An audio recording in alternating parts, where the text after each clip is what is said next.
Bharatiya Janata party के सांसद राजेंद्र अग्रवाल साहब हमारे साथ मौजूद हैं। भारतीय जनता पार्टी के पश्चिमी उत्तर प्रदेश के तेज तर्रार चेहरा है और वरिष्ठ नेता है। अग्रवाल साहब, आपका स्वागत है एबीपी गंगा की इस पदयात्रा में। Thank you. तो अग्रवाल साहब, सबसे पहला सवाल ये कि क्या लग रहा है कि पश्चिमी उत्तर प्रदेश को लेकर इस वक्त कई तरह की बातें हो रही हैं कि इस बार भारतीय जनता पार्टी के लिए बड़ी चुनौती है पश्चिमी उत्तर प्रदेश, क्या कहना आपका? नहीं, देखिए, चुनौती तो हमेशा होती है पर बड़ी चुनौती नहीं है। और उसका आधार ये है, अभी 2019 में चुनाव हुए हैं।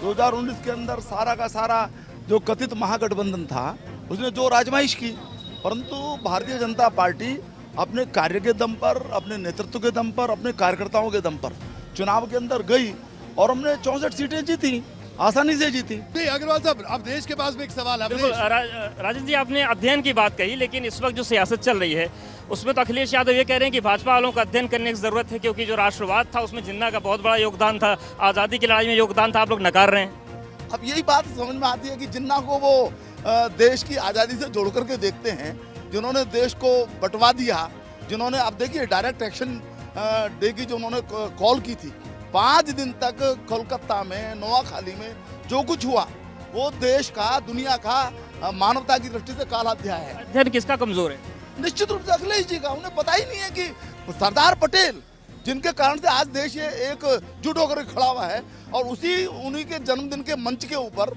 और वो जिन्ना का जिक्र करें, तो ये तो बड़ा दुखद है। वोट बैंक के कारण से आदमी इतना दिग्भ्रमित हो जाए, ये बड़ी चिंता की बात यानी है। आप इसे सीधे वोट बैंक की राजनीति बता रहे हैं। Definitely। प्राची के पास भी एक सवाल बिल्कुल, आपके देखिए, लिए। वोट बैंक की राजनीति की बात कर रहे हैं राजेंद्र जी, लेकिन सवाल ये है कि क्यों पश्चिमी उत्तर प्रदेश से ही जिन्ना का भूत उठता है, जातिवाद की राजनीति होती है, विकास के मुद्दे क्यों नहीं पश्चिमी उत्तर प्रदेश में उठाए जाए? नहीं, उठाना चाहिए ना उनको। हम तो कहते हैं, हमारा आह्वान है ये कि प्रत्येक दल विकास के ऊपर चुनाव लड़ने की हिम्मत करे। साहब बताइए, विकास हो रहा है वेस्टर्न यूपी में या नहीं? कुछ कहेंगे नहीं? आप कुछ कहेंगे? चाचा, महंगाई की क्या स्थिति है चाचा? महंगाई बहुत हो रही है। बहुत हो रही है। विकास भी हो रहा है या महंगाई हो रही है? विकास भी हो रहा, महंगाई तो हो रही है, विकास भी हो रहा। मुस्लिम समाज का भारतीय जनता पार्टी के प्रति क्रमशः विश्वास बढ़ रहा है। मैंने जो कहा कि सबका साथ सबका विकास, हमने कोई भेद नहीं किया और उसी नीति पर चलेंगे। मुझे पूरा विश्वास है कि इस बार मुस्लिम वोट भी मिलेंगे और क्रमशः उनका समर्थन बढ़ता चला जाए। चाचा, सेब कितने रुपए किलो है? सेब ये 60 रुपए के 6। 60 रुपए किलो। पहले कितना होता था पिछले साल? पिछले साल 50 बिकता था। फिर अग्रवाल साहब 10 रुपए महंगा सेब खिला रहे हैं आप लोग। तो इनको लाभ हो रहा है, तो इनका लाभ भी हमारा सबका लाभ है। ये बताइए, समाजवादी पार्टी और आरएलडी दोनों गठबंधन कर रहे हैं और पश्चिमी उत्तर प्रदेश में उनका कहना है कि इस बार चुनौती देंगे, वो कितनी बड़ी चुनौती है? पिछली बार तो सबका गठबंधन था जी, सब गठबंधन में थे। उसके बाद भी अजीत सिंह जी भी हारे, मैं लोकसभा के चुनाव की बात कर रहा हूँ, और जैन जी भी हारे। जयंत जी ने पिछली बार विधानसभा चुनाव में अपने को मुख्यमंत्री घोषित किया था, परिणाम चेक कर लीजिए क्या हुआ। बीएसपी को कितनी बड़ी चुनौती आप मानते हैं? क्योंकि मेरठ में एक वक्त रहा है, बीएसपी का जनाधार यहाँ रहा है, क्या कहना आपका? मुझे लगता है कि बहन जी लड़ाई से पहले ही मैदान छोड़ चुकी है। हो सकता है अगले 15 दिन में, 1 महीने में कुछ उनके अंदर जोश आए, परंतु मुझे बसपा को लेकर के थोड़ी निराशा है। वो भी जरा अच्छे ढंग से मैच के अंदर आती तो जरा अच्छा रहता। लेकिन सांसद जी, कहा तो ये जा रहा है कि बहन जी इसलिए सीधी लड़ाई में कि आपकी वो बी टीम बन गई है। अब ये तो आरोप किसी के ऊपर भी लग सकता है। अब वो समाजवादी पार्टी के ऊपर बहन जी लगा सकती है, लगाया था उन्होंने भी आरोप, आपको ध्यान होगा। राजनीतिक दलों ने अपने गणित बनाए कि हमको इतना वोट इसका मिल जाएगा, इतना वोट इसका मिल अग्रवाल साहब, जाएगा। मैं रोकूंगा, आपके समर्थकों से बात कर लें।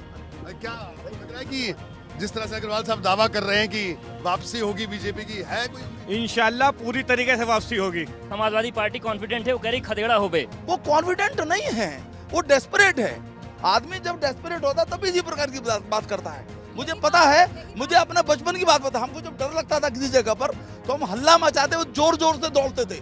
ये डर को भगाने की भी तरकीब होती है। लेकिन समाजवादी बुरी तरीके से डरे हुए हैं, इसलिए हल्ला मचा रहे हैं और जोर जोर से दौड़ने की कोशिश कर रहे हैं। आप देख सकते हैं शाहिद मंजूर साहब भी हमारे साथ मौजूद हैं और अग्रवाल साहब मिल रहे हैं। मंजूर साहब, चुनौती है इस बार ये अग्रवाल साहब? ये नहीं, अग्रवाल साहब यहाँ से जा रहे हैं, अब हम आ रहे हैं आगे को। अग्रवाल साहब गए, हम आए। अभी बताइए अग्रवाल साहब। इनको मैं यहाँ से विदा कर दूंगा, हम रह जाएंगे आगे। चलिए आप आगे बढ़िए आप, ठीक है। हमारी बहुत शुभकामनाएं हैं। तो शुभकामनाएं दे रहे हैं आपको। अब ये बड़े भाई हैं, मुझे शुभकामना तो देंगे, और क्या करेंगे जी। लेकिन परिणाम जनता के हाथ में। आप देखिएगा कि शाहिद भाई को अंत में निराशा प्राप्त होगी। आपका बहुत बहुत शुक्रिया। तो बिल्कुल शाहिद मंसूर साहब हमारे